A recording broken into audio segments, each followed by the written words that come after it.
And pardon me, Ms. Thompson, it's Kevin here just checking in. Just wanted to make sure the flow is essentially as I seem to recall it.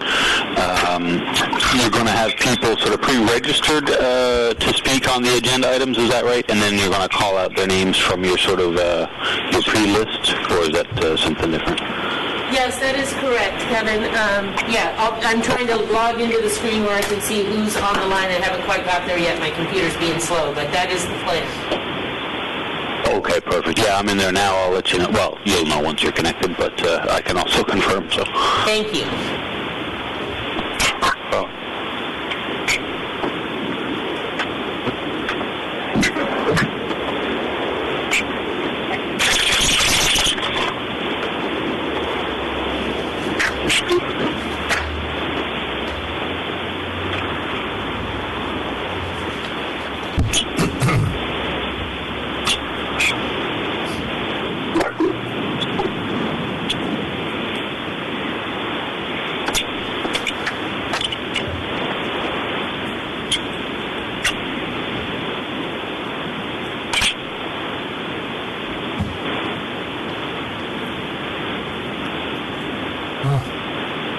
We're still missing Brandy and Chelsea.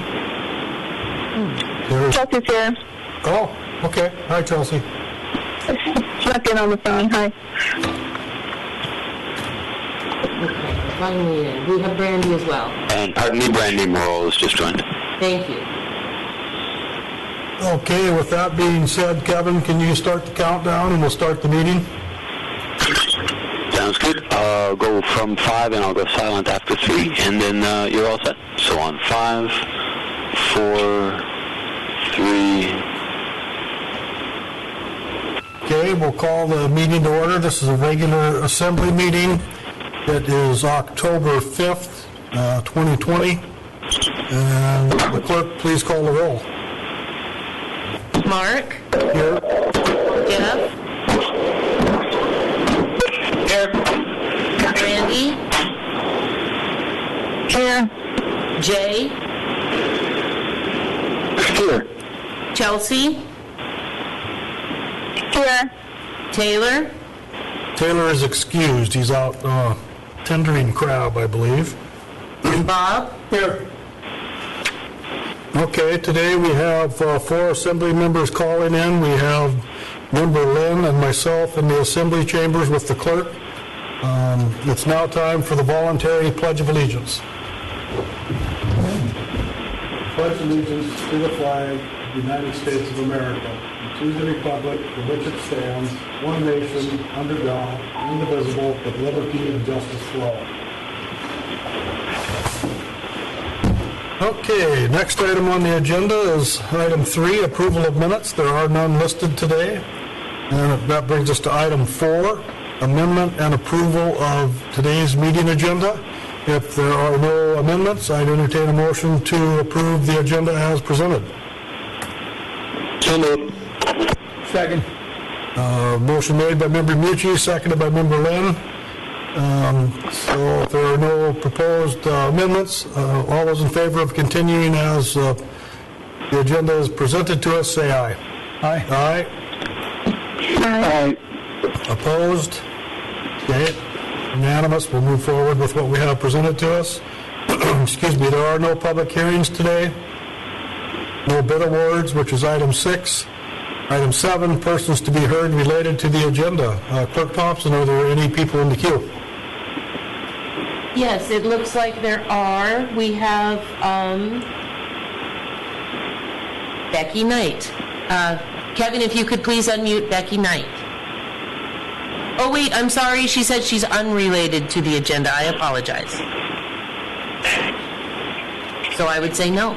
Okay, there are no people wanting to participate in persons to be heard related to today's agenda, so that brings us to item 8. And I suppose if someone calls in the near future, we could let them speak to related items. So with that being said, clerk, please unmute the caller to talk to items unrelated to today's agenda. Thank you, Kevin. Please unmute Becky Knight. One moment.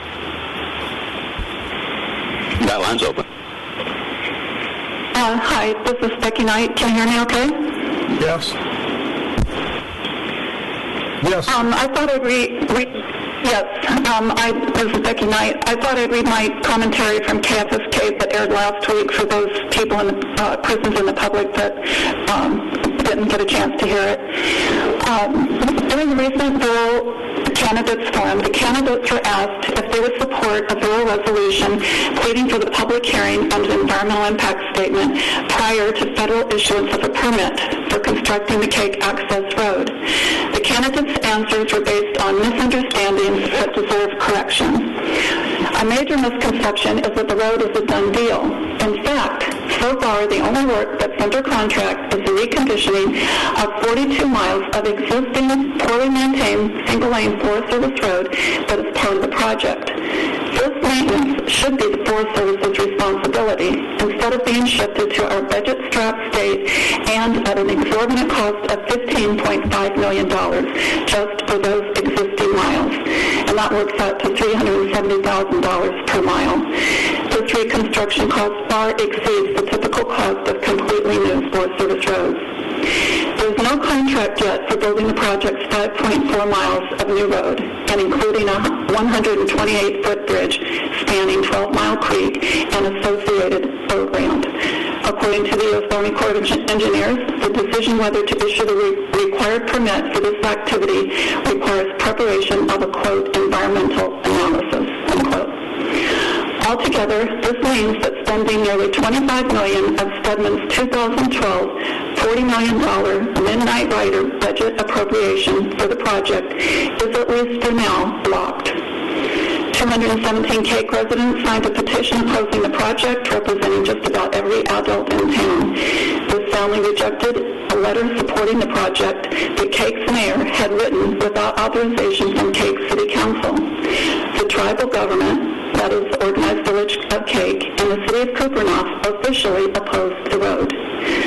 A recent 30-day comment period on the Corps of Engineers' intent to issue the permit for constructing new portions of road has been the only opportunity for public comment on this latest version of this road to nowhere.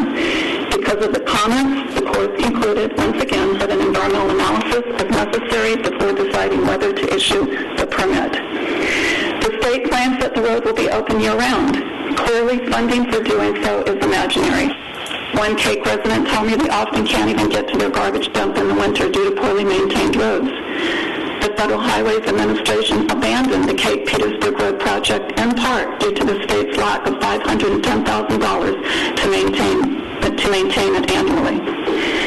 The state's official purpose and need for the road is for, quote, subsistence and recreation, not an electrical intertie to Cake, which was studied earlier and rejected. Subsistence and recreation users already have plenty of access to the area via Portage Bay, just beyond Road's planned 12 Mile Creek terminus. The state's elected and bureaucrat architects of this project, or this boondoggle, should disclose their real reason for the road and quit hiding behind this clear travesty.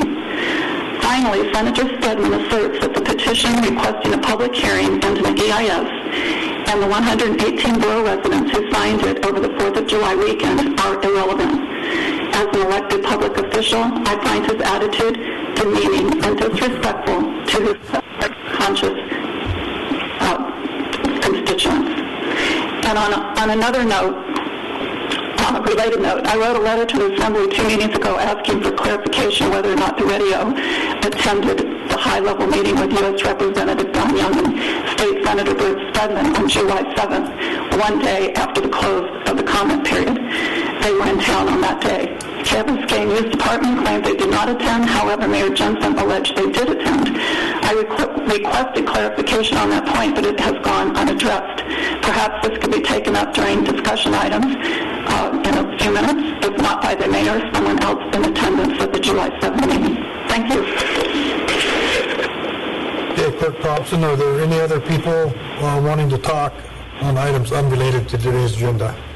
Yes, there are. Kevin, if you could please unmute David Beebe. That line's open. Good afternoon. My name is David Beebe. I'm speaking for myself. I finally received a reply from the Borough after a 5-week refusal to address the following issue. The letter advised that this is a Borough Assembly matter to resolve. This is in reference to the meeting called by the Mayor of the Petersburg Borough of 5 elected representatives of Borough residents on July 7, 2020. The meeting participants included the Mayor, Borough Manager, 2 Borough Assembly members, State Senator Bert Stedman, and Alaska's sole voice in the House of Representatives, Don Young, along with a staff person. Stedman and Young with staff traveled respectively hundreds and thousands of miles to Petersburg. Given the obvious public interest aspects of the local meeting of 5 elected representatives of the residents of the borough, the news director of KFSK attempted to cover its proceedings. The mayor personally prevented public radio coverage and then falsely reported to the assembly and borough residents that, quote, the radio was at the meeting. The mayor cynically invoked the Alaska Open Meetings Act for personal political purposes and failed to disclose his personal role in preventing this meeting from being covered by public radio. Alaska's Open Meetings Act intent is explicit. I quote, all meetings of a governmental body or a public entity of the state are open to the public, unquote. Transparency in government is the oxygen of democracy. Absent the necessary oxygen of full transparency and democratic governance, the body politic loses consciousness and ultimately dies. By all appearances, the majority of the elected representatives of this meeting, called by the mayor, clearly regard transparency and governance as being an extremely low priority. When $40 million of public monies get spent during a fiscal crisis for the purposes of a subsistence or recreation road. This flippant disregard for transparency and governance is further illustrated in the failure of the Borough Assembly to pass a formal resolution forcing the Service to disclose the independent forensic audit that we now know has been completed. This audit was ordered in 2016 by the Washington Office Activity Review Investigation Team. The forensic audit will reveal who in the Petersburg Ranger District and Regional Office will be held accountable to the loss of $4 million to the regional economy and the felony violations of federal contract law. Thank you for this opportunity to speak. Clerk Thompson, are there any other speakers in the queue? There are not. Okay, thank you. That brings us to the next item on the agenda, Board, Commission, and Committee reports. There are none today. Item 10, consent agenda. No items under that topic as well. That brings us to report of other officers.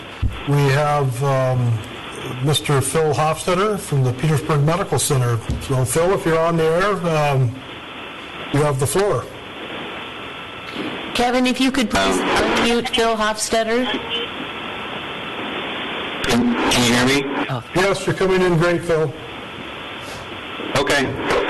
Great. Just a few updates. Obviously, Petersburg Medical Center is still focused on the COVID response as our priority.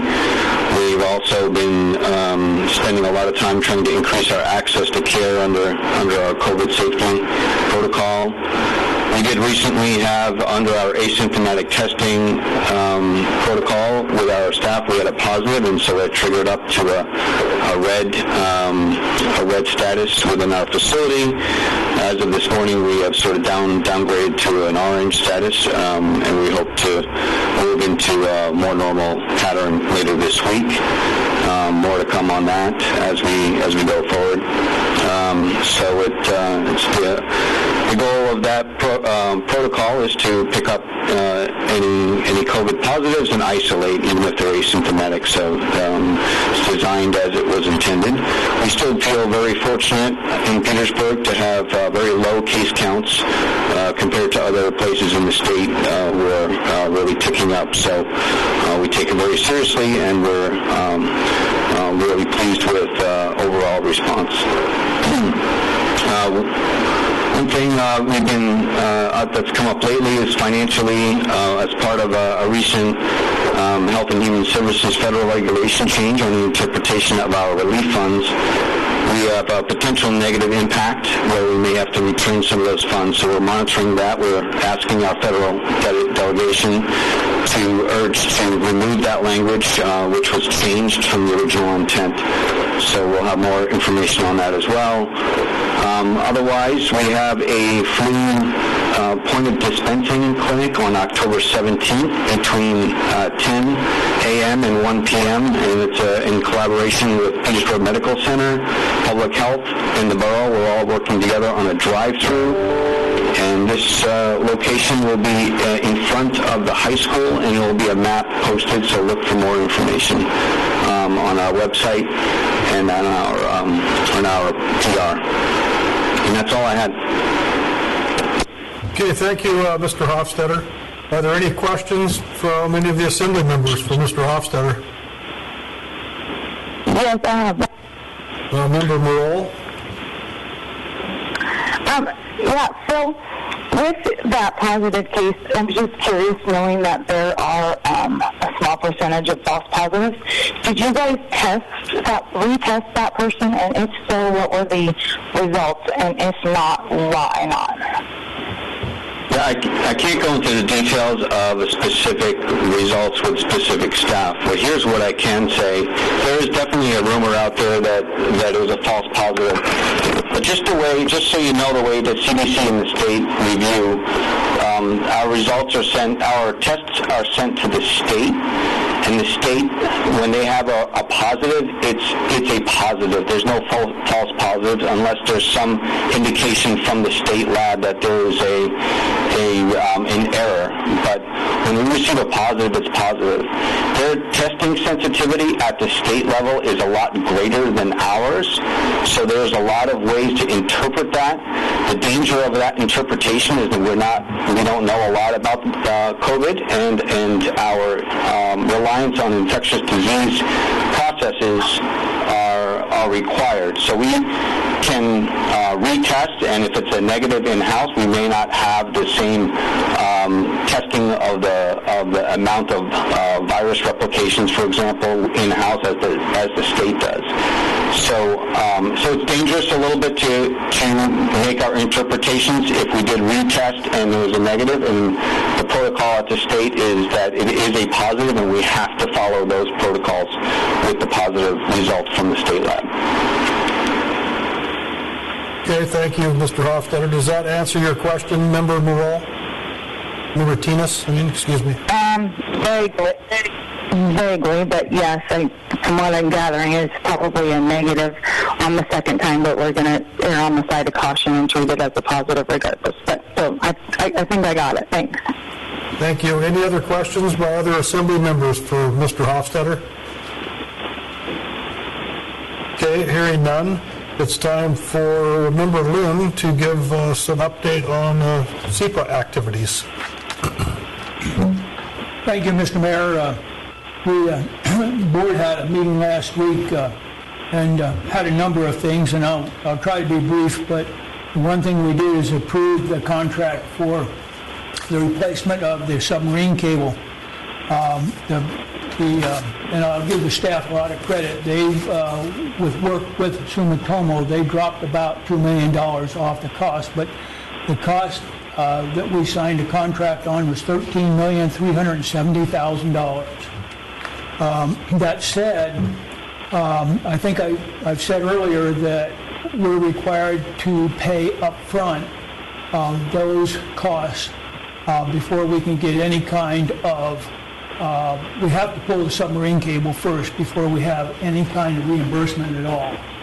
And that would be only up to about $8 million if in fact we would get reimbursement.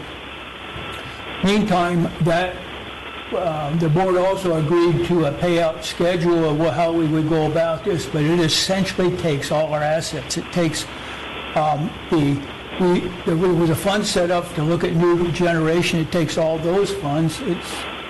The agency has a what we call a self-insured risk fund. And the reason for that is that all the transmission lines cannot be, you cannot insure them. The risk is too high. You couldn't afford the insurance. So we have a self-insured risk fund of about $8.2 million. It takes all those monies. It takes all the money we had for future projects for replacement and renewal of till we get payback. So essentially we're down to about zero. My concern here is I'm hoping we don't have anything go wrong in the meantime, because we will really be hurting. Once we pay it out, and once we know what the cause was, if we get some reimbursement, we are going to have to go to a bond bank, and they're currently looking into different ways to do that, to bond for that cost. When we do that, we are going to have some kind of a rate increase. There's no way around it. With that, I'll move on to the second item I want to talk about is insurance. The agency itself spends on 8 different kinds of insurance a little over $600,000 a year on insurance. And we had a company take a look at the different costs. But a couple things really shocked me is that they've told us now, depending on which policies we're looking at anywhere from a 9% increase to a 30% increase in insurance rates next year. And I was thinking about, and the 30% comes from the property type of insurance, and I was thinking back myself, trying to relate that to our own situation here in Petersburg, is that why so high? Well, with that, I had talked to the manager, and Steve, are you on? Yes, I am. Yeah. Would you, I was trying to, in the process, could you explain why those rates in Alaska and why our insurance rates are going to go up so high in terms of the insurance pools? Sure. Most of the insurance companies for big items have a base level of coverage, and then they utilize what are called reinsurance contracts. So in our case, and probably in SEPA's case, you're dealing with reinsurance that are companies like Lloyd's of London and Munich Reinsurance that insure properties and risk all over the world. And when they lose money, that really translates into rate increases. All the fires in California, hurricanes, in the Gulf of Mexico and Florida, earthquakes in Anchorage a couple of years ago, all that turns into payments that they have to make after the initial insurance payment is made by the low-level coverage. These reinsurance agents then, in turn, have to come up with usually the big money as secondary coverage, and they don't like losing money. So you'll see rate increases pretty much across the board. We saw some at the Borough last year. My guess is it will continue for the near future until we have times where there's not so many fires and stuff going on.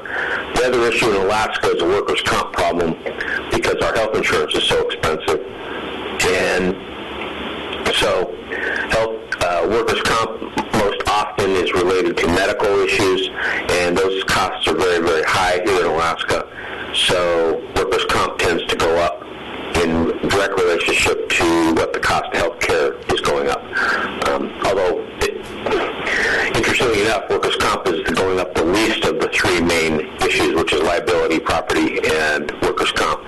The last is liability. Probably doesn't affect SEPA other than in the reinsurance market, but Alaska has a poor reputation for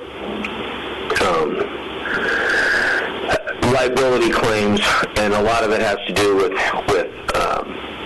sexual harassment and issues such as that, and happens a lot in some of the villages, unfortunately. And again, the reinsurance people end up paying a big price tag as far as settlements go, and then that gets passed on to companies like the Borough and sort of like SEPA as well. So again, kind of a triple whammy.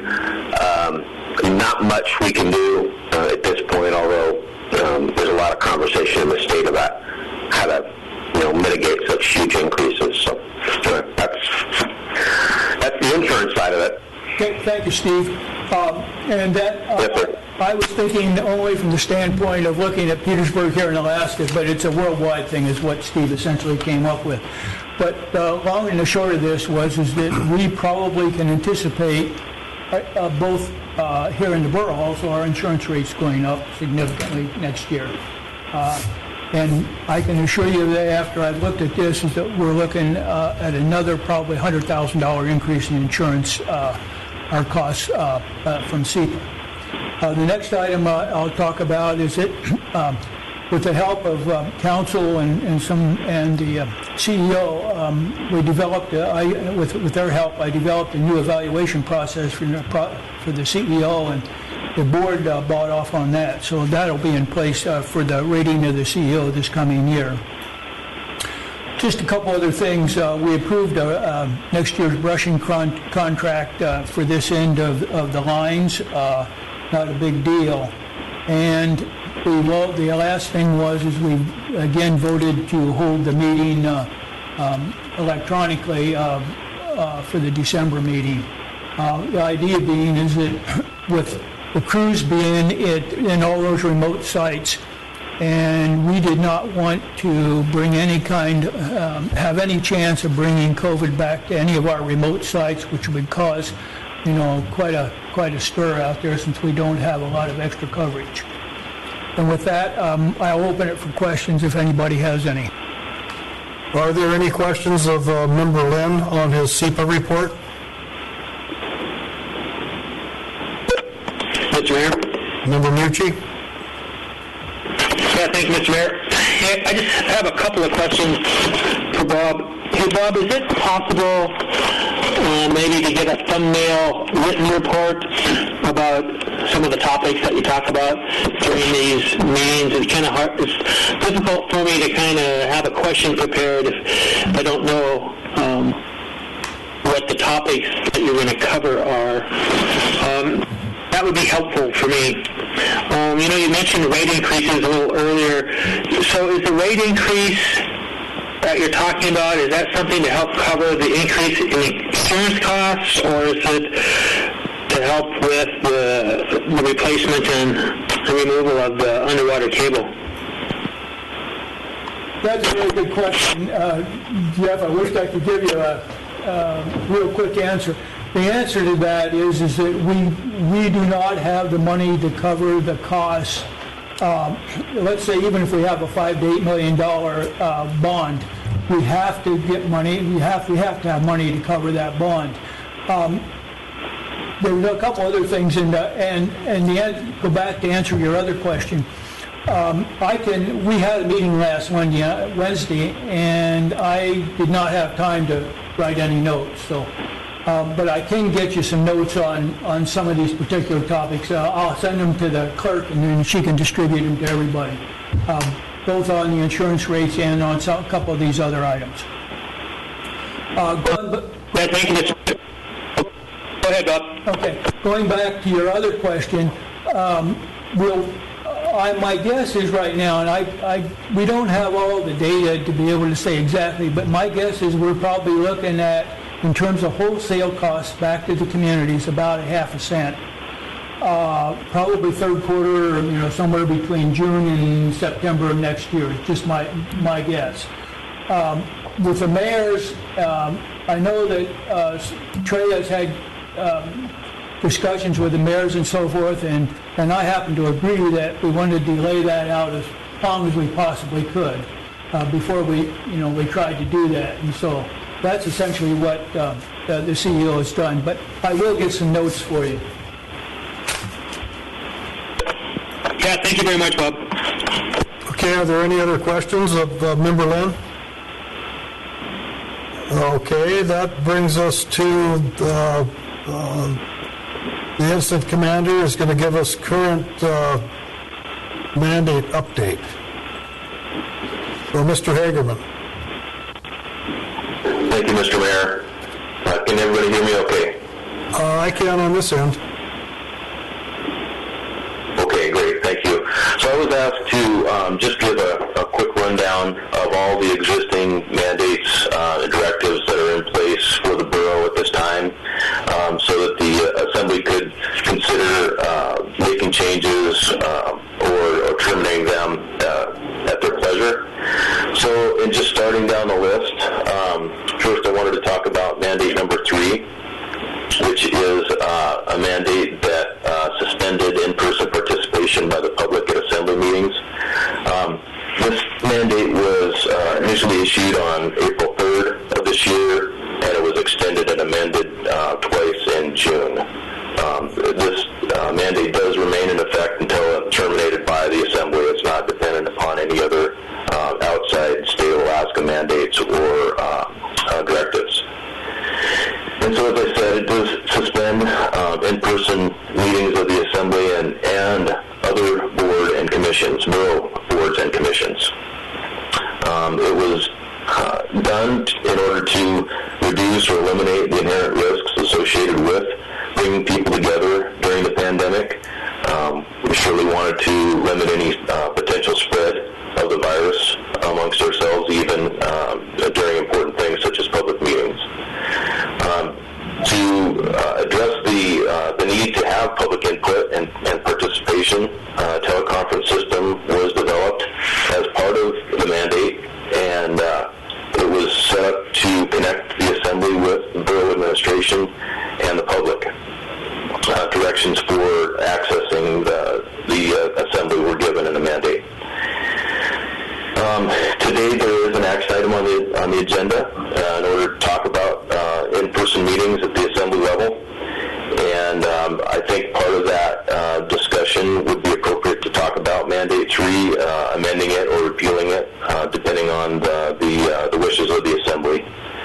I just had a quick note here. The last time that Mandate 3 was extended was June 15th, and at that time there was recognition that it should be extended by the Assembly. Alaska as a state had approximately 200 active cases at the time, and we were seeing about 5 new cases in the state every day. Today, we have a different situation. We have roughly about 3,700 active cases in the state, and we just saw 143 new cases in the state yesterday. Of course, that's not reflective of the situation we have in Petersburg.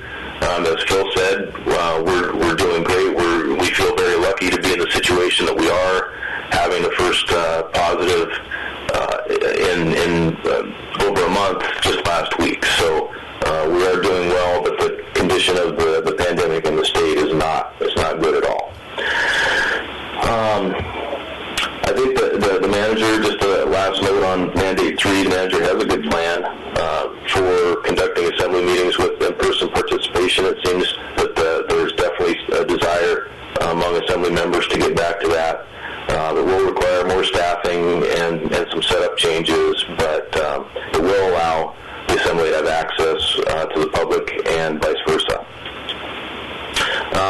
Just a note, because Mandate 3 does talk about all boards and commissions of the borough, I know that the manager's plan discusses or contemplates that the plan will only adhere to Assembly meetings, so perhaps amendments need to be made to Mandate 3 if the intention is to allow other boards and commissions to still meet electronically after that action item.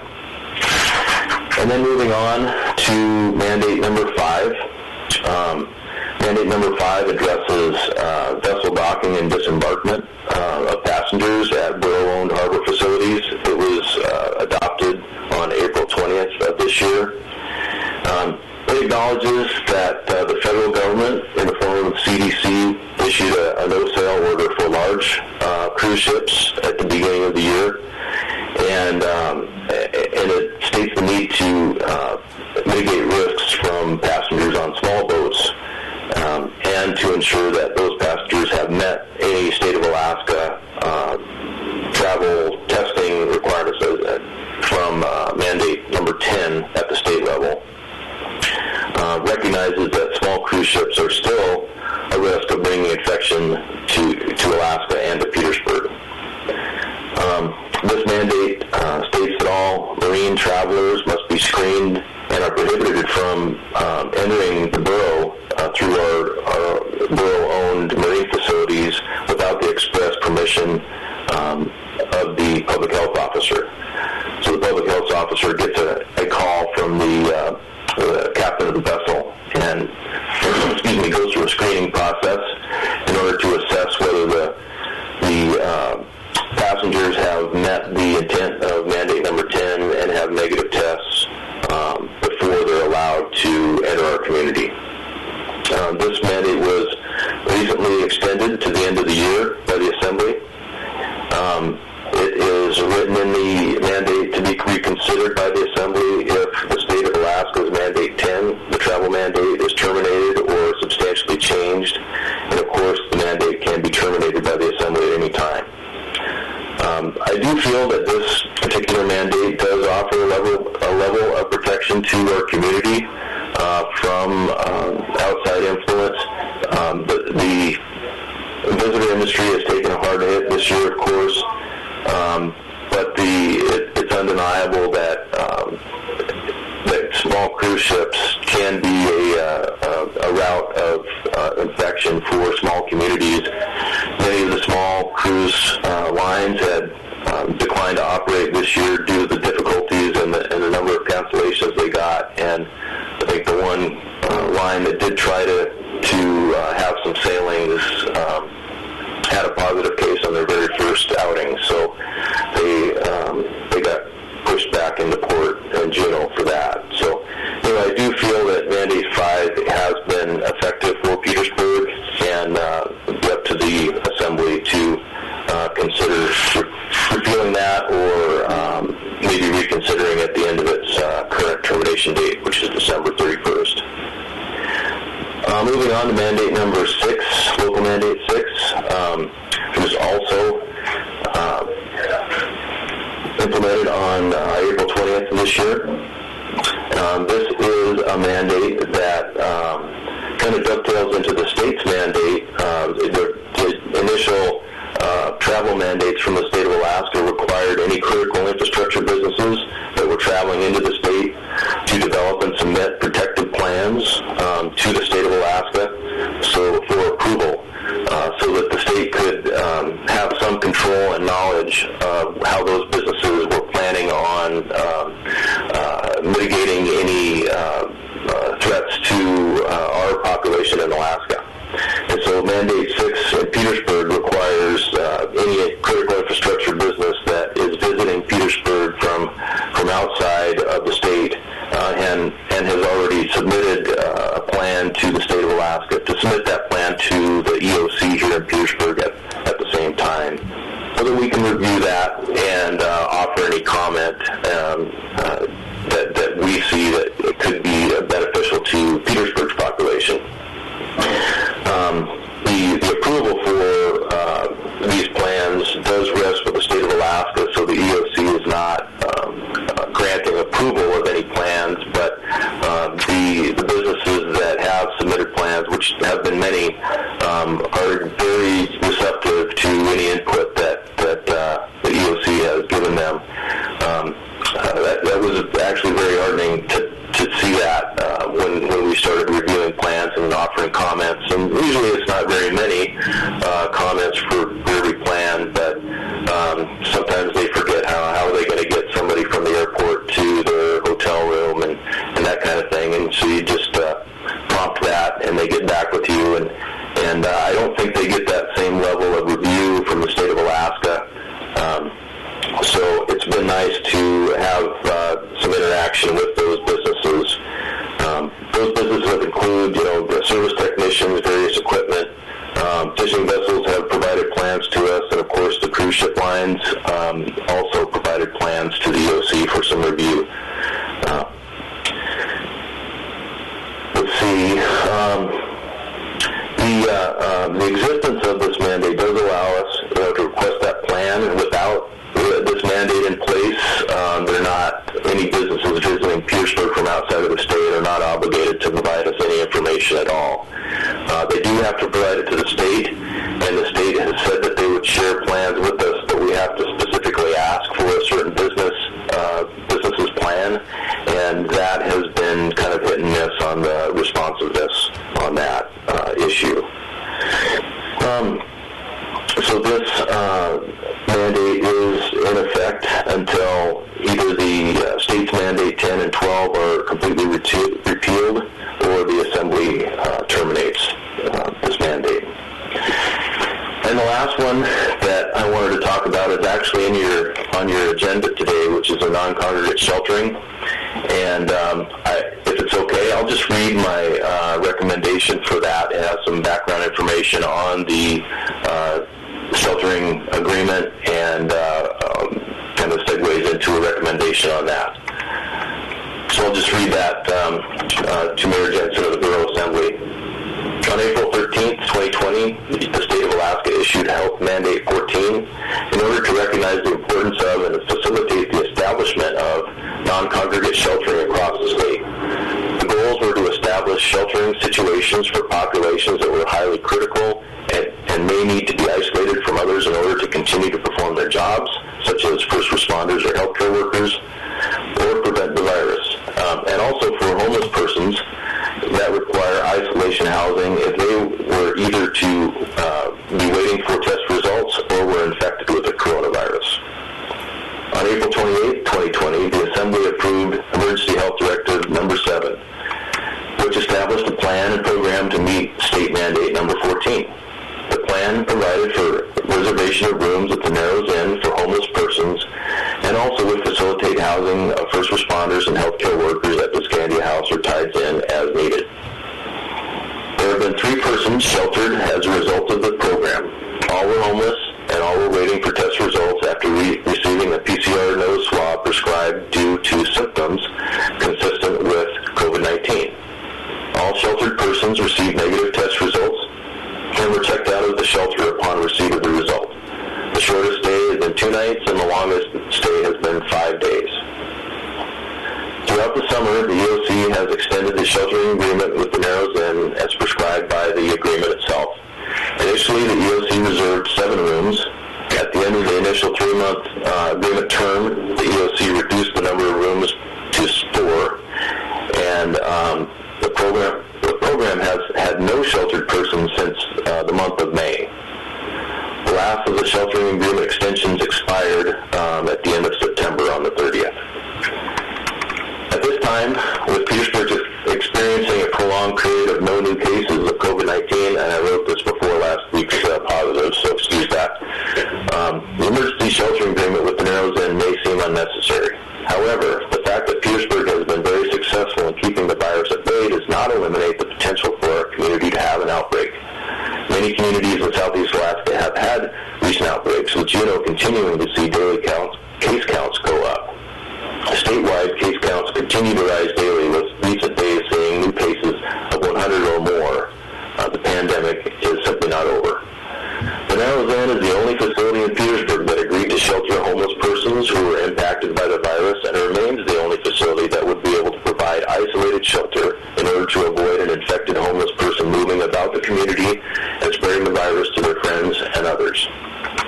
I propose and recommend that the Assembly approve the extension of the sheltering agreement with the Narrows Inn on a month-to-month basis until the end of December 2020, where State Mandate 14 is rescinded, and with a reduction of reserved rooms from 4, the current amount, to 2 rooms going forward. The cost is being paid for by FEMA, who is picking up 75%, and the state of Alaska is picking up the other 25%. There's no cost to the borough, and CARES money is not being used for this program. The rate per month per room at the Narrows is $800 for this service. I believe this is the best option for isolating any affected homeless persons who are impacted by the virus, which also serves to protect the community at large if an outbreak within our homeless population were to occur. Thank you for your consideration. So that's the memo on the non-congregate sheltering, and those are the 4 mandates or directives that exist today in Petersburg from the local level. I'd be happy to answer any questions if I can. Thank you, Mr. Hagerman. So are there any questions from any assembly members of Mr. Hagerman? Hearing none, thank you, Carl, for your presentation today. That is all for the report of officers. Other officers, now at the mayor's report, very short today. 2020 Petersburg Borough municipal election. Our municipal election will be held in the community gym tomorrow, October 6th, from 8 a.m. to 8 p.m. So everybody, please go vote. October 2020 Domestic Violence Awareness Month. And I'm going to ask Clerk Thompson to read this proclamation, and then I will endorse it.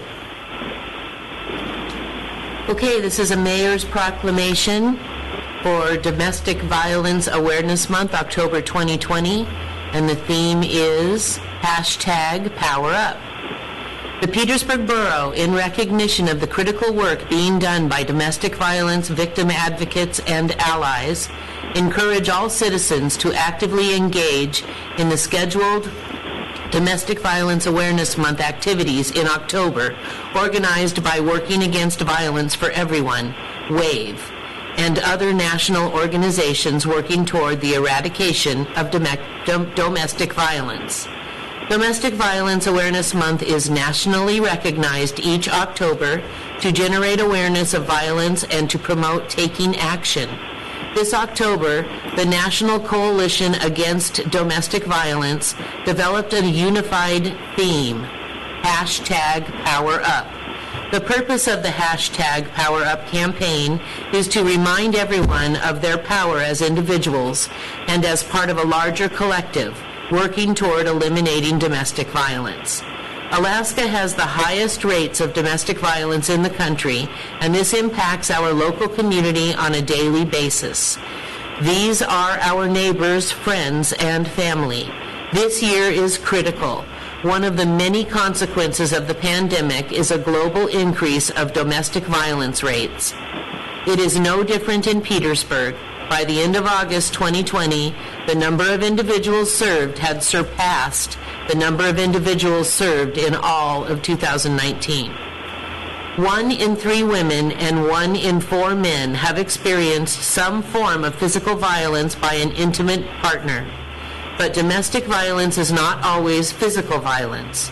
It includes emotional, sexual, and/or financial abuse, and can often go unseen by friends and family. It impacts millions of people each year, but it can be prevented by the collective voice and power of individuals, families, institutions, and systems. Petersburg joins with other communities across Alaska and the nation in supporting victims of domestic violence. We support local programs, state coalitions, and national organizations and agencies who are committed to increasing public awareness of domestic violence. #PowerUp this October to learn more and raise awareness about domestic violence. One simple way we can collectively #PowerUp is by wearing purple on October 22nd, Wear Purple Thursday, to send a clear message to abusers that domestic violence is not tolerated in Petersburg. Thank you, Clerk Thompson, for reading that. And therefore, I, Mark Jensen, Mayor of Petersburg Borough, hereby proclaim October 2020 as Domestic Violence Awareness Month and October 22nd, 2020 as Wear Purple Thursday. So that's the end of the mayor's report. That brings us to the manager's report. So Steve, you're up. Thank you, Mr. Mayor. We are taking applications for elderly housing to build up our wait list a bit. We also received a AEDC approval for some changes at the water storage tank regarding the pipes. Now that we have that approval, we can now procure the materials to complete a project this spring. The increase to the AEDC loan for the Scow Bay 1 pump station upgrade project is complete. The total loan has been increased to $744,695. However, DEC has also set the amount of principal forgiveness at $219,500. This forgiveness is essentially a grant to the project. Total debt for the project will be $525,195. We've had some outages at Power and Light. Various conditions contributed to localized and system-wide outages, including some tree trimming, bird-related issues, and an error by a SEPA contractor at the Tyee Powerhouse have all played a part in recent issues. Amazingly enough, the windstorm on the 27th of September did not cause any outages, thanks to the work of the department for getting the power back on as soon as possible for these unforeseen events. McMillan and Jacobs discussed the blind school equipment procurement RFP with Power and Light staff on September 24th. Call reporting an intent to award assembly to the letter to the assembly soon to seek approval for negotiating with the highest ranked vendor. After negotiations are complete, we will return to the assembly with a final award recommendation. Power and Light recently had a specialty contractor at the hydro to perform an overhaul on our old Woodward Governor. This work will ensure that the 65-year-old Governor will remain reliable until it is replaced as part of the project. The police department has marked a bunch of impounded vehicles out of the impound yard for destruction. Public Works will be taking the vehicles to a dump and we will dispose of them. Lots of local concerns and action on black bear sow and our 3 cubs in town, as well as some others. The police department has been working with the wildlife troopers on a plan to catch and relocate using tranquilizer darts and other methods. We encourage people to be safe, be careful with your garbage, let the PD know if there's something going on, and let the wildlife troopers know as well, as they are the ones kind of calling the shots on this at the moment. The storm on the 27th of September caused some localized flooding here in town, but these issues were reported and addressed before any infrastructure or property damage resulted. Thanks to Martin Odegaard, the foreman, for a quick response on a Sunday. Public Works assisted the local Emergency Operations Center with installation of an upgraded canvas shelter for the airport COVID screeners. Keeps them a little bit warmer and a whole lot drier and out of the weather for the folks who are filling out forms and such. The Solid Waste Rate Study Consultant, which is the FCS group, has indicated they're available to present the results of the rate study to the Assembly at their regular meeting scheduled for November 2nd. The Assembly will need to let us know on how you would like to proceed, and we can set that up if there's interest by the Assembly. Several of us met with a vendor from Anchorage last week. There's a plan for the necessary reconfiguration and repairs for the sound system in the Assembly chambers. This is not a budgeted project and may exceed my spending authority. I should receive a comprehensive estimate in the next week or so. We got another report of carpenter ants in the police department. Sam is assessing the issue to see if we need to bring the pest control tech back for another treatment. Harbor is working with ideas for using the 2016 salmon disaster money. It's approximately $100,000 for Petersburg, and they're working through ideas, I believe, at the Harbor Board level. We've had a surge of people looking to overwinter and store their vessels in Petersburg, shaping up to be actually a pretty full harbor this winter. Parks and Rec had their second advisory board meeting on Thursday, October 1st. We're still seeking positive, supportive community members to fill some empty seats. Contact Debbie Thompson if you're interested. The bathrooms at Outlook Park and Sandy Beach have been winterized and closed for the winter, and the water is turned off. Parks and Rec basketball has begun. Some schedule and group assignments are online and at the front desk at Parks and Rec. We continue to have some issues with graffiti on the south and west sides of the library building. Also found some at the Fisherman's Memorial. Our cleaner will be attempting to remove the stuff at the library over the next few days, and hopefully it will not involve having to replace the siding. I believe Glow and some volunteers worked real hard on the Fisherman's Memorial. I don't know how that turned out yet. The statewide library consortium will resume interlibrary lending Wednesday, September 29th. This has been suspended since libraries across the state closed due to COVID in mid-March. As of September 29th, we received over 30 applicants for the Economic Support Program for Businesses. This $300,000 in funding request for 63% of the available funds. Deadline to apply for this program is October 8th. More information is on the Borough website. Community Development is spending significant time working on the Valhalla Place, which is the swell group, as it prepares to begin construction, including coordinating plan reviews, discussions with architect, responding to due diligence questions from the lenders, coordinating with state and local fire marshal, and processing the lot consolidation and scheduling pre-construction meetings. Liz, Jody, Danielle, Tara, Debbie, and I are all working to analyze and review the capabilities of Minicode's website product versus Granicus versus our current GovOffice product in advance of the possibility of switching service providers on some of the internal services that we need to use. Liz attended the Southeast Conference Seafood Committee meeting, requested the committee consider adding supporting the Southeast Fisheries Disaster Declaration to a list of short-term goals. Secretary of Commerce has announced a new target date of October 31st to conclude the 2020 census, self-response, and field data collection operations. Petersburg's self-response rate is 53.9%. This is below the statewide average of 54.2%, and the 2010 response rate is 69%. Really encourage people to get your census information taken care of.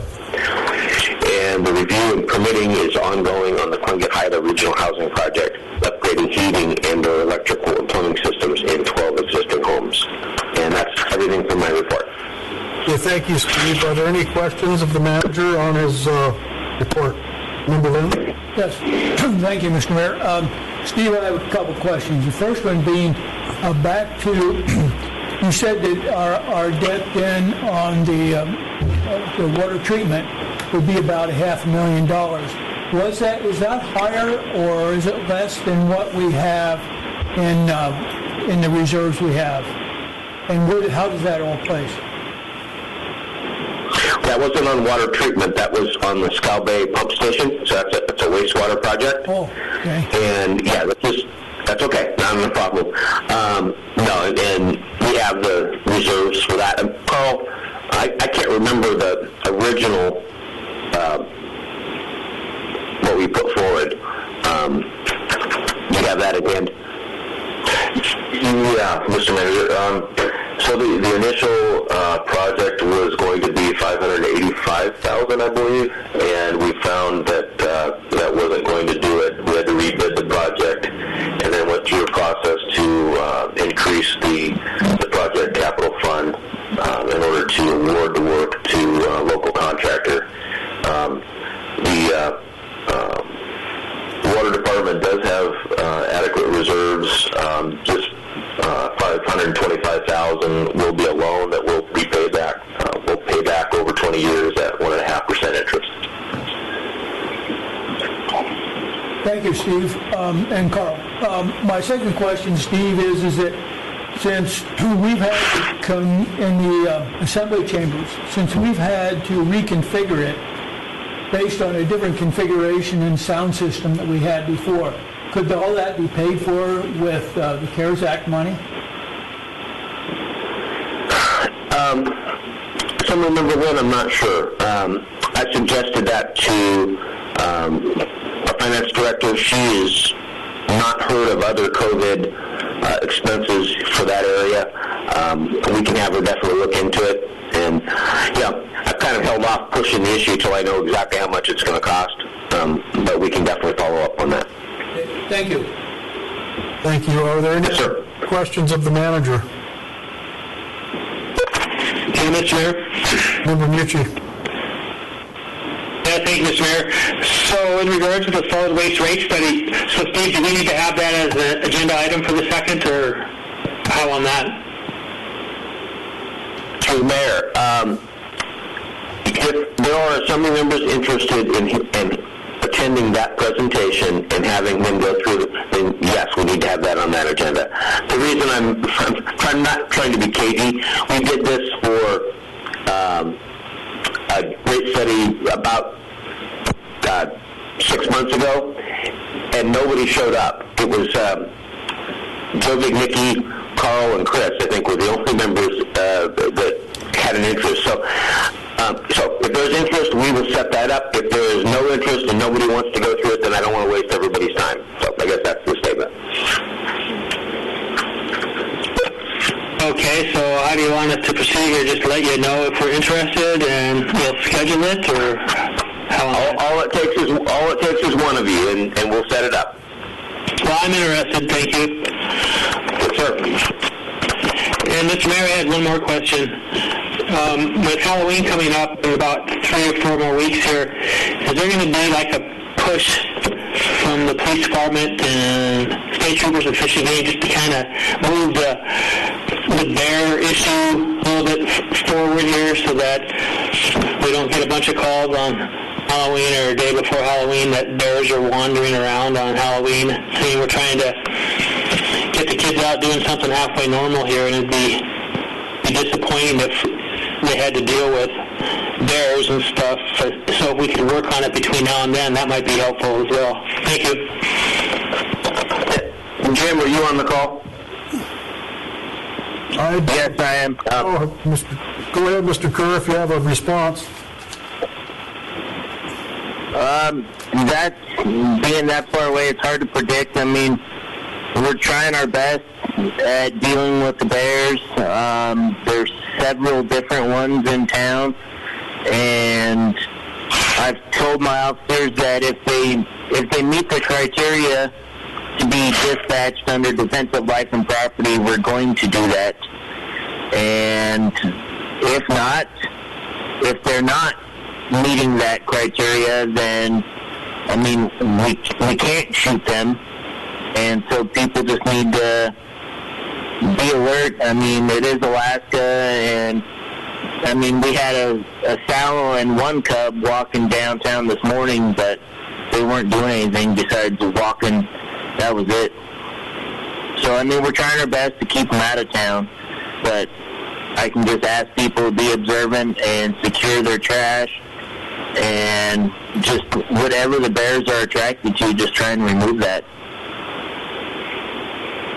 Thank you.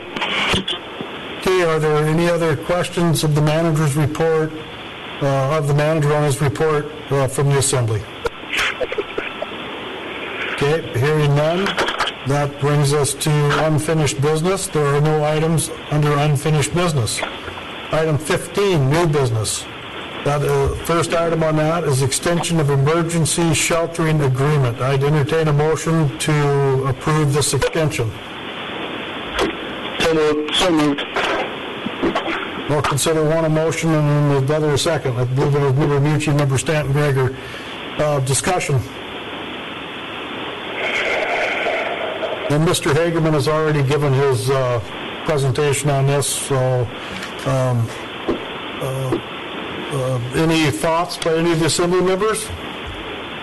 Sure, Mr. Mayor, I'll go first. Go ahead, Member Stanton Gregor. Thank you, sir. Yeah, I mean, thanks to Director Hagerman for kind of lining us out on why this is important for the community, why hopefully we don't need it. Thank you, Carl, for lining out where the finances, carry that money comes from. Is this something pressing? I don't know.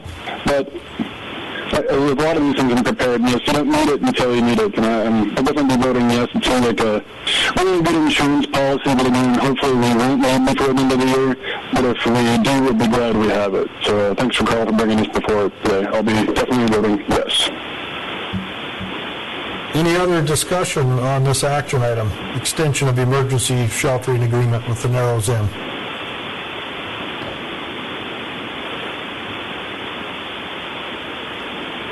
Okay, will the clerk call the roll? Chelsea? Yes. Bob? Yes. Jeff? Yes. Brandy? Yes. Jay? Yes. Mark? Yes. Thank you. Okay, that action item passes unanimously with a 6-0 vote. That brings us up to item B under new business, public in-person attendance at meetings. But entertain a motion to approve this plan. So moved.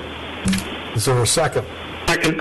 Okay, motion been made by Member Lynn, seconded by Member Mucci. Actually, there's two parts to this, but I guess they both kind of go hand in hand. One is in-person assembly meetings, the mitigation plan, which gives the details of how the people will be able to enter the room and, have to wear masks, etc., and change the timing of the meetings and so on. So, is there any discussion?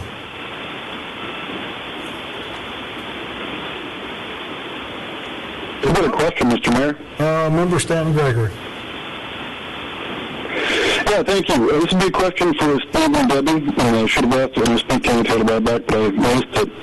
In terms of the scheduling, it says all assembly meetings, work sessions, and special meetings will be changed to 3 p.m. start time to limit Borough overtime pay for staff at Borough to reception area. That's like all meetings, not just so the main meeting will also be a 3 p.m. meeting? Is that not just switching evening meetings? Am I hearing that correctly? That, I believe, is Through the mayor, this is the proposed schedule, which could be amended if so desired, I believe. I understand that, but I am reading that correctly, is what I'm asking. through the mayor, yes. Manager Giesbrecht. Thank you. Yes, through the mayor, that's what the intention was to move both meetings to 3 p.m. To try to keep the disruption to the front desk towards the end of the day and kind of do our best to limit overtime. But as the mayor has noted, anything on this can be amended by the assembly. Yep, thanks for clarifying that. I'll chew on that right now. I'm hesitant to move them both to 3 p.m. because of different people's lives and schedules. Noon and 6 has worked well in the past, but I'll let other people speak what I think on that. Thanks. Any other comments on this mitigation plan for allowing participation by the public in the assembly chambers for meetings? Clerk Thompson has a statement she'd like to interject. Thank you, Mayor Jensen. I just had a suggestion. I believe that the reasoning, one of the reasons for the thought of changing even the noon meeting to 3 p.m. was that we were requesting to shut down the finance department. Because there will be the public in the lobby, we're going to allow one public member inside the chambers at a time to speak. And so our plan was to close the finance department at 3 p.m. in order to have our assembly meetings. They wouldn't necessarily go home, they'd still be working, but it would just be closed to the public. If we were to amend this where we kept our noon meetings, if we could just close the finance department during the meeting so that, the front desk is not available, that would be the same thing. So I just wanted to throw that out. Does that help clarify your question, Member Stanton Greger, or your thought there? Yeah, it does. I'll let this percolate for a little bit, and I'll see if any other assembly members want to chime in, and perhaps I'll make an amendment. Thank you. Any other comments on this mitigation plan? I have something, Mr. Mayor. Member Tremblay? Thank you. I know that I would be choosing to continue to call in, given my employment status, working with the public. It seems unwise for me to join a quorum level size meeting with other assembly members. And so this is kind of me looking at to me this feels premature. I would like to know the cost of updating the teleconference system in the Borough Assembly Chamber so that we could do this in a radio telecom. Am I correct in understanding that would be linked with this, or is that something that we are looking at overall in general, no matter what managers expect? I think the answer to that is that the system needs to be overhauled and made totally functional. I had a conversation with the manager about that this morning, and that is what I got out of that conversation. Unless there's any other ideas, Steve, or any other thoughts on that, is that correct in assuming the whole system's going to be rebuilt? As long as the Assembly approves it when we get that far, that is correct. Okay, thank you. I guess. Member Tremblay?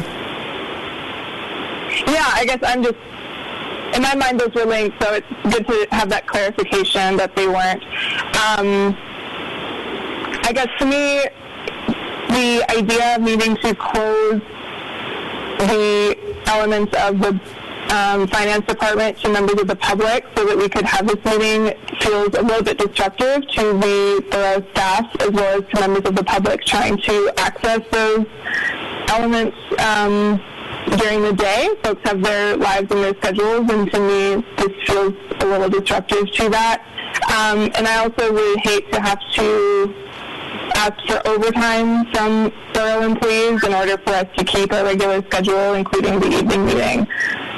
So those are some of my initial thoughts.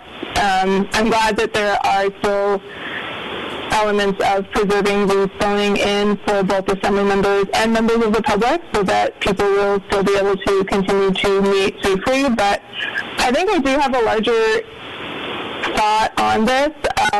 We're watching some dysfunction right now at the DC executive branch level because of an extensive COVID outbreak among people in charge, and I think of us, we are all elected to serve our roles, and we do not have vice members of our own seats, and the thought of something disrupting our ability to respond in a timely manner would be frustrating.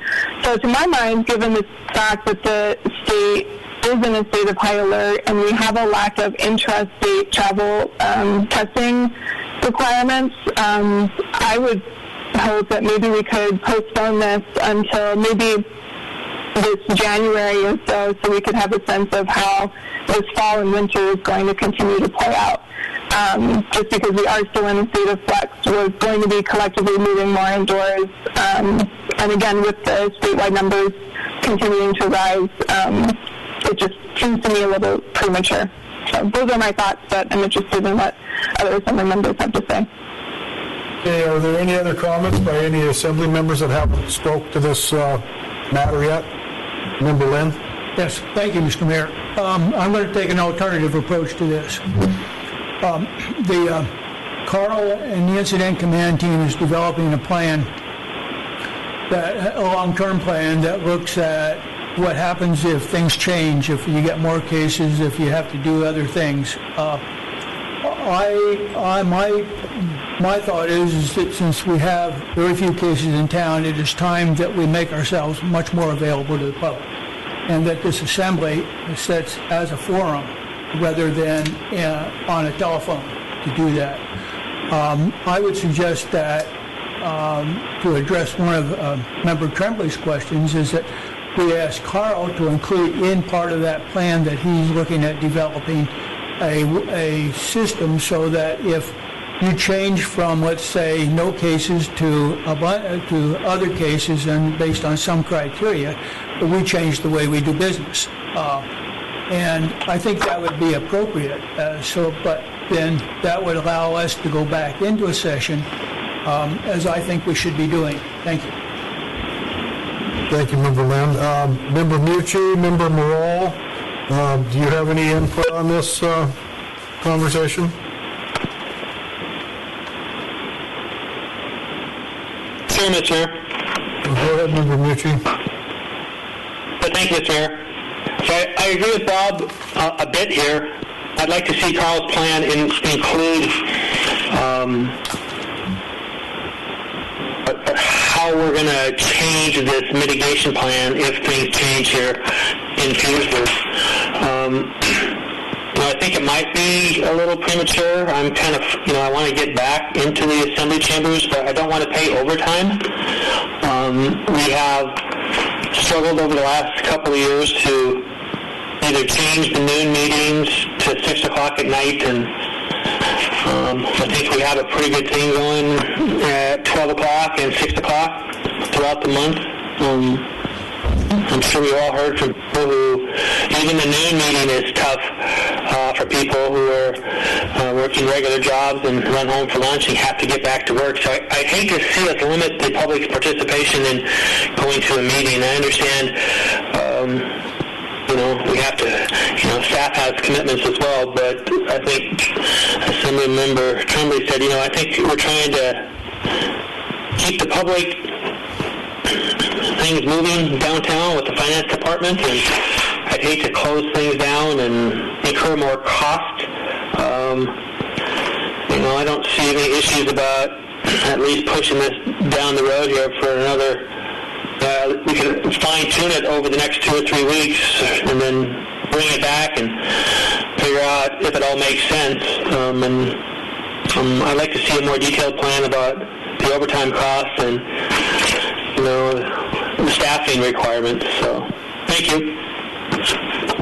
Any other input from assembly members that haven't spoken to this issue yet? Yeah, I'll speak to it. Member Martinez? As much as I'd like to be back in the assembly chambers too, I'm having a little bit of a problem with the 3 o'clock meeting as well, and not knowing the cost of changing this. So I kind of agree that though I want to be back in the assembly chambers and see people back there, that we should probably have a little bit more details before we can move forward. Okay, thank you. My personal feeling on this is I have no problem with the masks or, the diagram of the room or anything of that matter, but changing both meetings to 3 o'clock, I don't see that it's a big issue to leave them at noon and 6 p.m. And the cost for, the inconvenience to the community for not being able to access the finance department, that would be one Monday a month. Excuse me.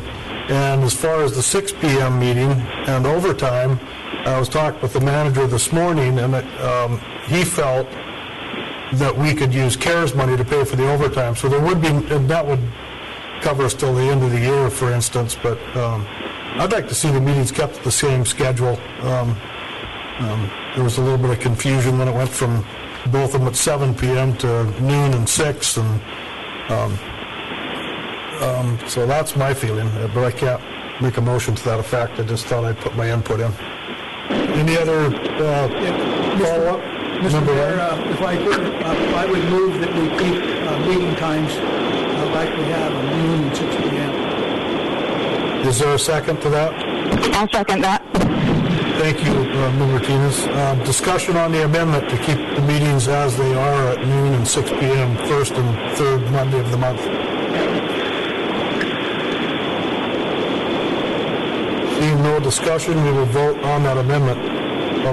We have a comment by Clerk Thompson. Thank you very much. I appreciate it, Mayor Jensen. So I just wanted to once again ask, would we be able to close the finance department during the noon meeting?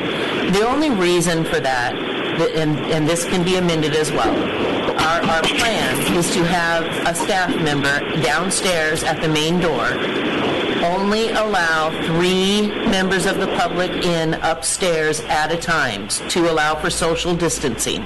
1 person can come to the podium, 2 more out in the lobby. And we were planning to require those wanting to testify at assembly meetings to wear a mask. And right now, we don't necessarily require someone to wear a mask to come up and pay their bill at the finance department. We do ask for it. We do recommend it. We do not require it. So I think that's the whole reason for the closing. Most of the reason for the closing down of the finance department itself during a meeting is just so that we can limit the number of people inside the lobby at one time. So I just wanted to throw that out. Thank you. Thank you for explaining the rationale and closing the finance department. So basically it'd be closed if this amendment passes from noon on the first Monday till 3 p.m. or if the meeting were 3 hours long. So, if there's no other discussion, I'll ask the clerk to call the roll on the amendment. And the amendment is to keep the meetings at noon on the first Monday and 6 p.m. on the third Monday of the month. Brandy? Yes. Mark? Yes. Bob? Jeff? Yes. Jay? Yes. Chelsea? Yes.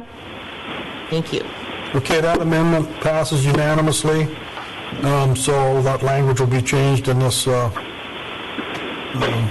scheduling section. Is there any other proposed amendments to this document from the Assembly?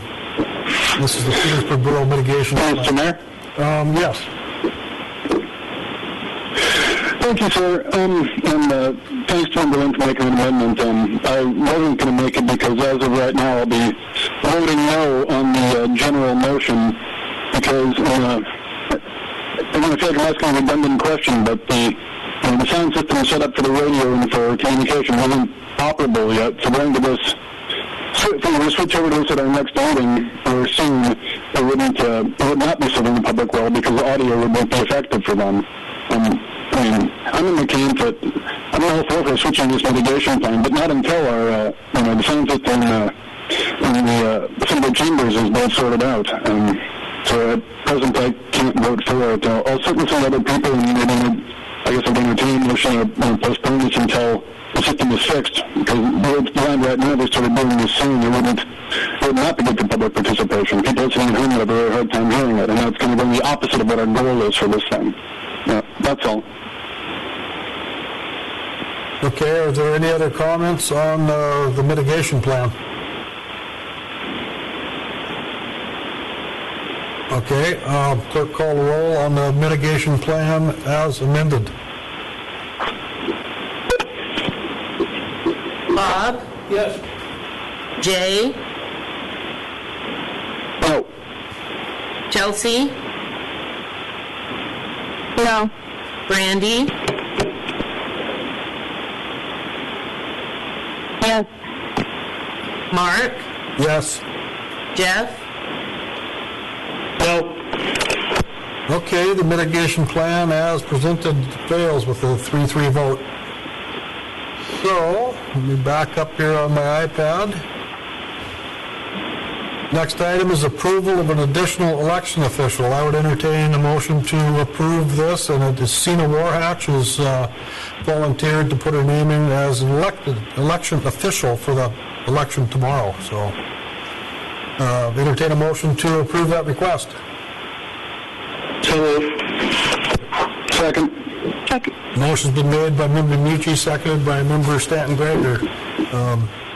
So I don't know if there's any discussion on this unless people want to know. Clerk Thompson's waving her hand. It's kind of nice to be able to sit here and see somebody and get a facial recognition, and it makes the meeting, this part of it, a little smoother for me anyway.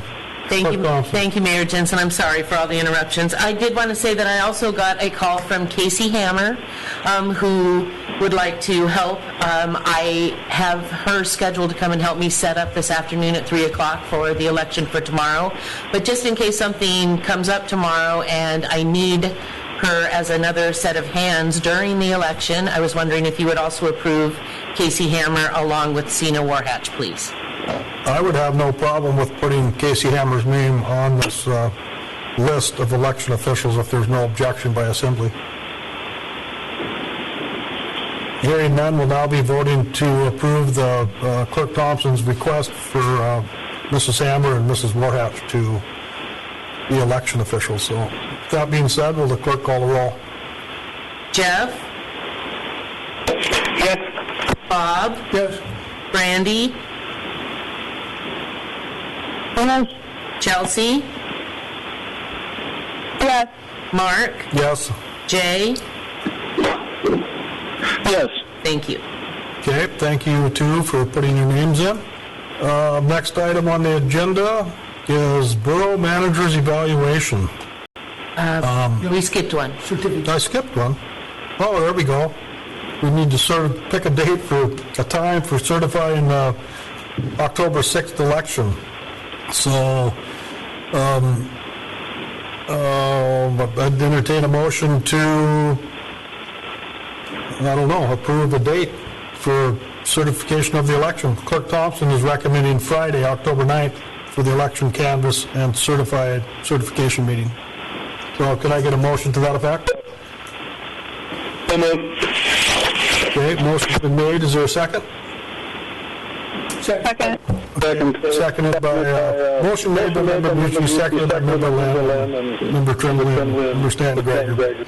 Anyway, we have Borough Code, Section 2.36.050 requires the Borough Assembly canvass any questionable ballots and eligible absentee ballots received by the Borough Clerk after Election Day within 7 days of the election. After the canvass, the Assembly shall certify the election. Clerk Thompson proposes Friday, October 9th for the election canvass and certification meeting. So we just have to come up with a time. I'll throw noon out. I'm going to be out of town, but not part of the day. I will have phone coverage, and I would be able to participate by phone. Does that noon work for the other Assembly members, or middle of the day-ish? If anybody has any objection with Mr. Mayor? Yes. Yeah, I mean, having been a part of those several times now, it's generally a pretty quick and efficient process. We're getting out of there in less than a half an hour a lot of the time, knock on wood, that things go smoothly. So, I mean, from my perspective, it works just fine for me. I can carve out a half an hour to just get the certification done. And historically, it's not a lengthy process, so that would work fine for me. All right, thank you. My schedule's flexible, but noon is a good time. But okay, thanks. Any other input? Or if not, I'll ask the clerk to call the roll on noon, Friday, October 9th for election canvass and certification meeting. Okay, hearing no other objections or input, clerk call the roll. Mark? Yes. Chelsea? Yes. Brandy? Yes. Bob? Yes. Jay? Yes. Jeff? Yes. Okay, so that is the date and time to do that process. Next item that I tried to jump ahead to, Borough Manager's Evaluation. I'm going to ask Debbie to give a little explanation of the process, and then we'll need a motion to move forward with this selection process of who's going to be involved in this in-person interview with the manager with the compiled or combined, lack of words here, the evaluation forms. Yes. Yeah, okay. Thank you, Mayor Jensen. So I just wanted to say that I've been pretty busy lately, and I neglected to send out the direction memo, kind of how things will work with the evaluation when I sent the form out to everyone to be completed. I still believe it's been traditional that the mayor and one other assembly member are the two assembly members that sit with Manager Giesbrecht and the combined evaluation to go over the eval and make any edits they feel necessary. And I just didn't get that the instruction memo out. But I still, in my head, was considering Mayor Jensen, as long as he's available, and one other assembly member to be on that team to sit with Manager Giesbrecht. So I leave it up to you guys. Oh, time frame. Oh, okay, well, time frame. Okay, well, yes. So I did ask for the evals to be returned today, if possible. Of course, tomorrow's the election, and I will hope to have a combined evaluation put together by the end of the week, if not early next week at the latest. And then whoever is chosen can choose a date and time to sit with the manager. And then after that meeting is completed, I will make what other changes I am directed to make, and then the evaluation can go before the entire assembly for approval. Okay, so did everybody, go ahead. Mr. Mayor? Member Stanton-Gregor. Thank you, sir. I would like to make a motion that Mayor Jensen and Vice Mayor Stanton-Gregor perform the Borough Manager District regarding his evaluation at a date to be chosen by myself and manager district. So moved. Okay, motion was made by Member Stanton Gregor that the mayor and vice mayor are two assembly members that conduct this in-person evaluation or assessment of the evaluations. Is there any discussion? Just before we move any farther, I guess, I was wondering if generally this happens in the spring, hasn't it, Clerk Thompson? Yes. So now we have an election coming up tomorrow, but, I mean, Member Stanton Gregor and myself aren't in the election, so if that ever comes up again, we should probably bump it back past the election, so we know who's actually seated on the assembly. So anyway, that was just a little input there. Any other comments on the motion on the floor? Or call the roll. Chelsea? Yes. Brandy? Yes. Jay? Yes. Mark? Yes. Jeff? Yes. Bob? Yes. Thank you. Okay, that passes unanimously, and then we will figure out a date amongst ourselves when the evaluations are combined, gone over, and summarized. Under communications, correspondence received since September 17th, 2020, and there's a list of many of them.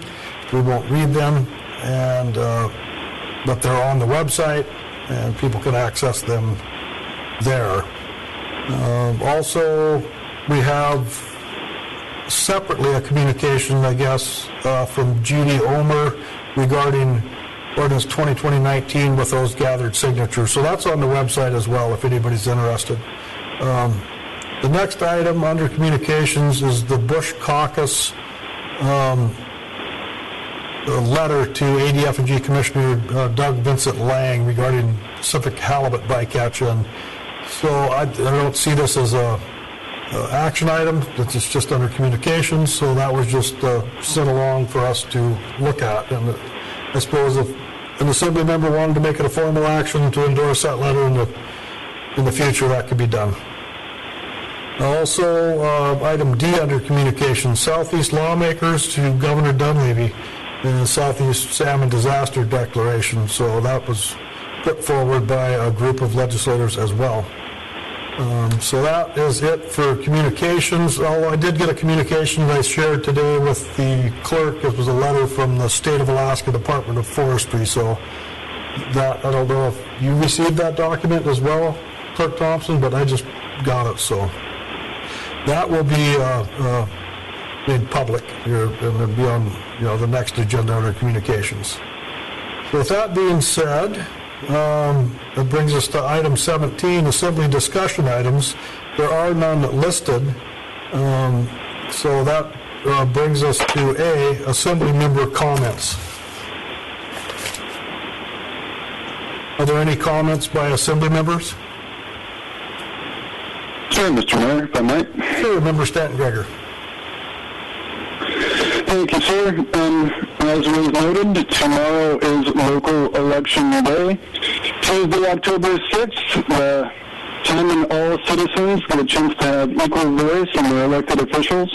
I admit I always find election day exciting. It's a time when we're all empowered to speak our part and do our part for our community. I've always felt that any election day should be a local or national holiday. That's not the case, so please carve out time either before work, lunch break, after work, and please go out and vote. It's an exciting time for town, and I thank everyone in advance for doing so. That's all. Okay, thank you, Member Stanton Gregor. Any other comments by assembly members? I would like to make a... Mr. Mayor? Go ahead, Member Tremblay. Did you have something? And Member Ritchie? Member Tremblay, or did I just imagine? Oh, yeah. Okay, go ahead. I did. Thank you. The original point for the comment section was to be able to respond to items brought to our attention during public testimony. So on that note, I just wanted to speak to the issue regarding the meeting that I attended along with Assemblymember Lynn and the mayor with Congressman Young and Senator Stedman. I was unaware that press would not be there, and I was also unaware that Senator Stedman would be joining us. There were three very different perspectives in who among the municipal government was present for, and reminder that the Open Meetings Act is for municipal government. And so in the sake of transparency, I'm sorry for not realizing ahead of time about the lack of press and wishing I had been able to prepare more contemporaneous notes of that meeting to better express what happened. But in the time since then, to me, it has felt like it was a brief conversation that was, I saw his staff member trying to take a picture of us in the room. So to me, it feels a little bit like a photo op in retrospect. And so to the public's concern about what happened at that meeting, we were able to have a brief discussion about general issues of town. Nothing substantive came of it. And so I just wanted to take this opportunity to address that moment that was brought to the Assembly's attention as far as I was able to speak to. Member Mucci, you had a comment? Sure, thank you, Mr. Mayor. It's similar to what Member Tremblay had to say there. When the community asks us the question, during their visitors' views, either related or unrelated, I think we need to, look at the concerns and sort out if there's any validity to the concerns. I've looked at Mr. Reedy's concerns and I'm trying to boil them down to what he's asking for. And I think we should at least respond to him, whether or not things happened that he said or didn't happen, like he said, and either move forward or give Mr. Beebe the option of doing things, getting satisfaction in whatever way he, what's available to him. And so I don't think this is going to go away. I think the sooner we address it up front and we get a real good feeling of what happened and what didn't happen and da-da-da. And I think we just need to be honest with the public here. And, I don't know how to get there, but maybe we can reach out to Mr. Beebe and find out and boil down what he's looking for and go from there. But, we just can't ignore people just because they have a request, whether or not we agree with them or not. So, I feel we need to address this here in the future, and I would like to work on it again over the next couple of weeks. Thank you. Any other comments by other Assembly members? Okay, I'm going to talk on the same topic about the meeting and clarify a couple of points.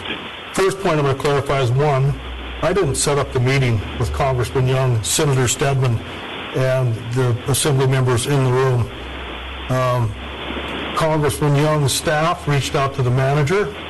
The manager sent out an email to the effect that he would be in town, Congressman Young. I had no idea Senator Stedman was coming until the morning of or the afternoon or the day before. So I didn't set up that meeting, and it was in conversation after that meeting was talked about with Congressman Young, staff, and the manager. I reached out to his staff member just to see when they were coming, what they were expecting. And like he told the manager, he just wanted to meet with a couple of Assembly members just to get a feel for what was going on in town or any concerns. No intent of any action to be taken. He didn't want it to be a public meeting. Meaning Congressman Young, so we couldn't have a quorum, otherwise we would have had to advertise. So that is how that came about. And I remember making the statement that in my mayor's report, the press was here. People make mistakes. So I misspoke when I said that, and I thought I clarified that at a future meeting. I looked through the minutes and I couldn't find it. So that is how this took place. There was no trying to hide anything from anybody in the public. It was just how it took place. So that is my comments. Are there any other Assembly member comments today? With that being said, we move to recognitions. Are there any recognitions from staff or assembly today? Yes, Mr. Mayor. Member Tremblay. Thank you. I would like to recognize KFSK. It is their membership drive week, and we would not be here in so many ways without our amazing local radio station. So I would like to encourage folks to contribute and to renew their pledge. And full disclosure, I do host a volunteer show, and my dad is on the board. It's a family love affair with public radio, and I know that's true for many in our community. They host our meetings, they host our COVID updates, they give us bear and whale reports, and they bring us many moments of delight and community in between. And in a time when we are so often physically separated from each other right now, they have been a very much a grounding space for us as a community to still be able to come together. So thank you to KFSK for all their hard work, and I hope that we as a community will recognize them in all the different ways this week. Thank you. Are there any other recognitions today? Hearing none, I entertain a motion to adjourn. So moved. Yes. Second. Been moved and seconded. All those in favor of adjourning today's meeting, say aye. Aye. Opposed? Aye. Aye. Everybody wants to go home. All right, thanks, everybody. We'll see you in a couple weeks. Well, talk to you in a couple weeks.